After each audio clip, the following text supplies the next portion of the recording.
Go ahead, Coach.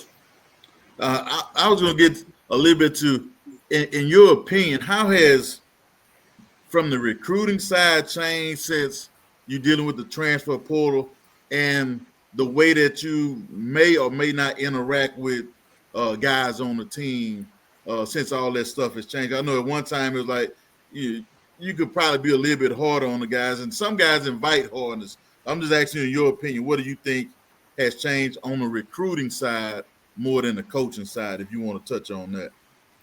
I think on the recruiting side, now more than ever, the recruiting game changed because now they got to see the real you. Mm-hmm. Because used to, you could wine and dine and put on this front. And then when they got there, you can say, "Gotcha."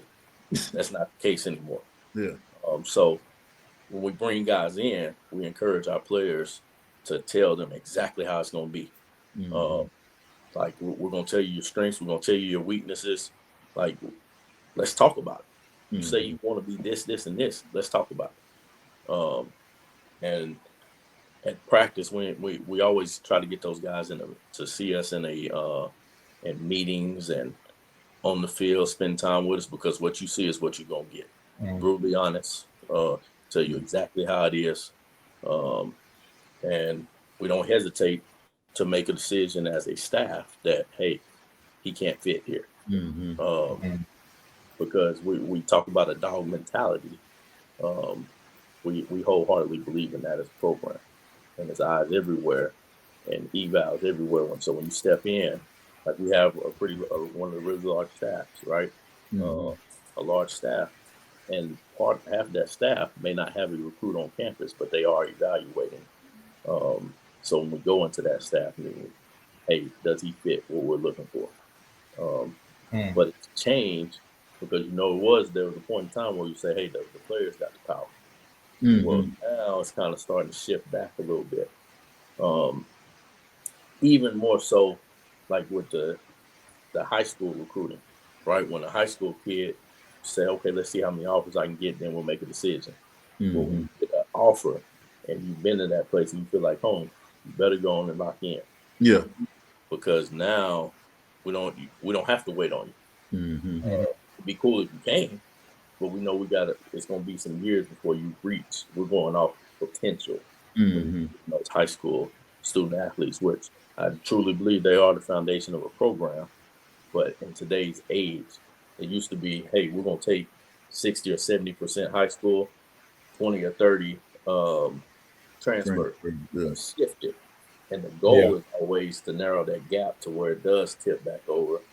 But if I got 18, 19-year-olds out there playing against 23, 24, sometimes 25-year-old grown men, the odds ain't going to be in our favor. Yeah.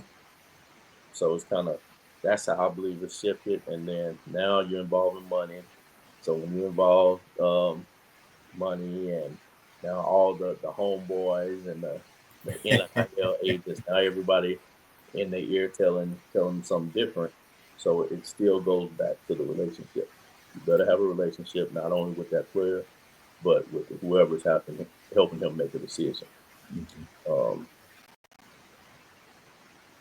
No, that's big. Yeah. And, we talk about, obviously, there's multiple times now where throughout the year, obviously players are able to make a decision, decide kind of, when they, if they want to kind of move around. Right. And I know you talk about, you've seen kind of that shift though of power going back right to the coaches, the program side. Right. Whereas when it first came out, right, obviously a lot of the changes, it seemed like it was just completely in the players' favor. And so I know there's an album that you guys are looking to dropping on April 16th. For those that don't know, Coach Earley, right? He's a musician as well. I think he's part of the production crew. Producing an album that's coming out called The Portal Pipeline. On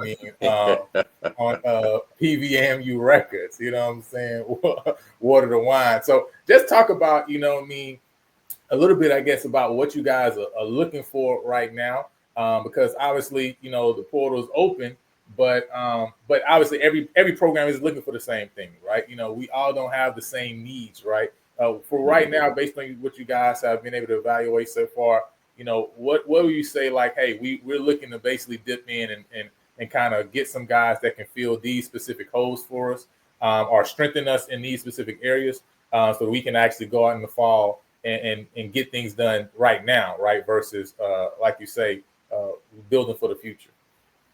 I think I don't necessarily say you can. I think you can say as a one particular area, right? When the portal opens, or when you have that opportunity to get in the portal, you want to get, number one, address some needs if you have major needs, but best available, and how they can help you take the next step, right? Not only being going to get guys that are maybe better than what you have in the program, but that's also raising that floor. So if you can move the line to the middle and I recruit the middle of the program, now you've raised the floor. You see what I'm saying? That's a really good point. Yeah. So, but going out and trying to find like-minded guys, because at the end of the day, it ain't sweet. It's really, really hard. You can't like football and be a Panther anymore. You got to love ball. You got to be fully submitted, is a better way to say it, fully submitted to what we're trying to do and how we're trying to get there. So when we get into the portal, like I said, we tell guys exactly what it is. And we play the game face up now. We're going to tell you our expectations. Then we're going to tell you our expectations for you. If we bring in an older guy, a grad guy or a senior, if you're not pouring into those young guys that are younger than you and showing them what it takes to be a champion, then you're wrong. And this isn't transactional. You see, so when we recruit and we're looking for these guys, this is lifelong, because too often we use it football is almost used like a meat market. You know what I mean? You come in, get what you need, and then once it's done, it's done. No. With the 10 to 15, 20 years down the road, when you're getting married, the child's getting ready to graduate, like I had a guy call me, coached him at South Florida, and he always talked about getting the office with a big window. And FaceTime me, I was like, man, what this joker want now? Standing in his office with this shirt and tie on, and was like, look, Coach Earley, I told you I could do it. And where he came from, everybody told him what he couldn't do. So the impact of that is what we're looking for. But I mean, now you got to be able to play a little bit too now. But I don't think we necessarily have a specific area we're looking to address.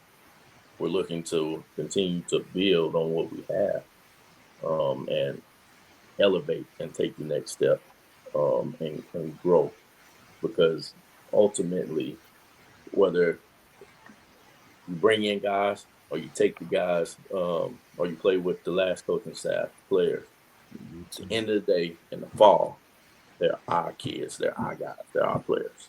So we have an obligation to them to pour into them, no different.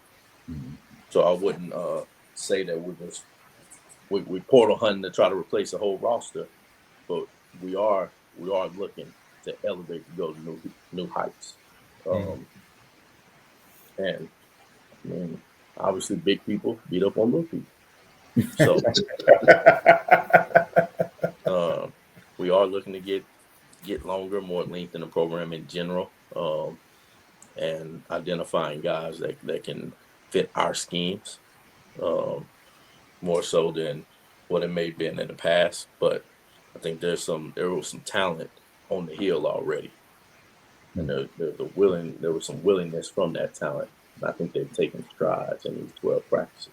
Now we still got a ways to go, but they're understanding what it looks like to work and be molded into a champion. No, that's big. And before Coach go, I want to ask too, like, how you're looking for guys that's coming out the portal, right? You talked about the impact right there able to have, right? You talk about not just the next year or 2 years or whatever, right? but a lifelong kind of building connection. How can you determine that these guys have the characters, right?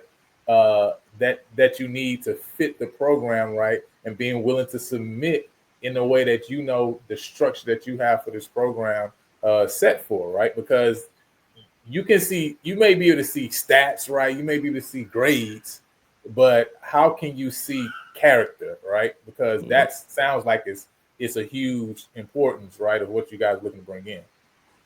Yeah, I think the main thing is you got to attack the thought process, so you can understand why they think, how they think, and what caused that. So once I start there, then I can start attacking that around him. Yeah. So it's a vetting process now. You got to talk to. You can't just talk to the player and his homeboys. You got to get to the family, the girlfriends, the wives that they got a wife, the kids. Like it's not a 24-hour, 48-hour type deal. It's some homework that has to be involved in this deal, and just basically taking off all the layers from a thought process standpoint and who they truly are. Because if you can put them in enough unusual situations, I guess, to a certain extent, and in a different environment, they'll tell you exactly who they are. What we struggle as a society is believing people when they show us exactly who they are. So that's probably the toughest part. Is I can really like this kid on the surface. He's a really good player. He's saying the right thing, and then I see him, and there's an interaction that he didn't know I was watching. Yes. And he showed his true colors. That's who he is. Now, obviously, you don't judge a man off a mistake. You judge him off how he recovers. So there would be a conversation had like, hey, I seen this happen. You handled it like this. Why did you do that? And then being brutally honest, if they can own their mistakes and show how they're taking steps to that's not them, that was a heat of the moment thing. And I don't think you can hold them hostage to that.